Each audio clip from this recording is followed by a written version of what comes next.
है जहां जल्द ही बीजेपी की पहली सूची हम सभी के सामने होगी। सस्पेंस जो लगातार बरकरार है उसको लेकर स्थिति क्लियर होती हुई नजर आएगी। गुना और ग्वालियर में सिंधिया के नाम को लेकर चर्चा की जा रही है। भोपाल सीट की बात की जाए तो आलोक शर्मा या नरोत्तम मिश्रा का नाम सामने आ रहा है। खजुराहो से बीडी शर्मा को टिकट मिलना संभव माना जा रहा है। इंदौर, जबलपुर, रीवा में भी चौंकाने वाले नाम होंगे। बड़े नामों, बड़े शहरों पर बीजेपी का आपने देखा रात भर मंथन चला दिल्ली में, और अब ये माना जा रहा है कि 1-2 दिन में बीजेपी की लिस्ट सभी के सामने होगी। गुना और ग्वालियर से सिंधिया के नाम पर चर्चा की जा रही है।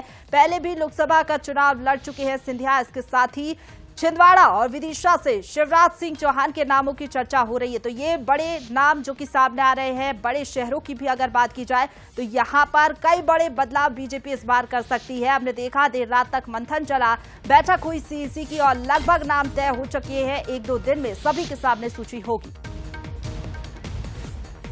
और इसी खबर पर ज्यादा बातचीत के लिए सीधा रुक करेंगे। हमारे साथ executive editor Manoj Saini ji live जुड़ गए हैं। मनोज जी, इस बार कोई भी चूक पार्टी नहीं करना चाहती और बड़े शहरों पर फोकस, बड़े नामों पर फोकस। इनमें नाम है शिवराज सिंह चौहान का और सिंधिया का भी।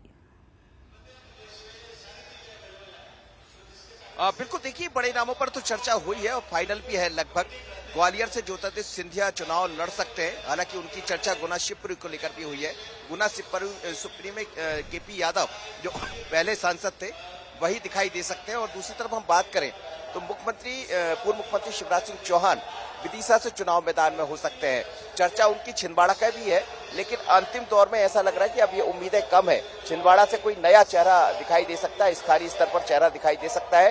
दूसरी तरफ हम बात करें तो जो मेरे पास अभी खबरें आ रही, करीब 22 सीटें लगभग तय कर ली गई है। देर रात तक जो मंथन चला, सुबह तक जो मंथन चला, और ये पहली बार था कि भारतीय जनता पार्टी के तमाम लीडर, प्रधानमंत्री नरेंद्र मोदी, जेपी नड्डा, अमित शाह, मध्य प्रदेश के तमाम लीडर, अलग अलग 11 राज्यों की कल एक तरह से कहा जाए तो राजशुमारी हुई है। तो 11 राज्यों के मुख्यमंत्री और तमाम लीडर से बैठे रहे और देर रात करीब 3:30 बजे रात तक ये बैठक चली है। और बैठक में मध्य प्रदेश की 22 की लगभग सीटें घोषित होने जा रही है। किसी भी पल हो सकती है या 1-2 दिन में हो सकती है, लेकिन लगभग इस पर बातें हो गई है।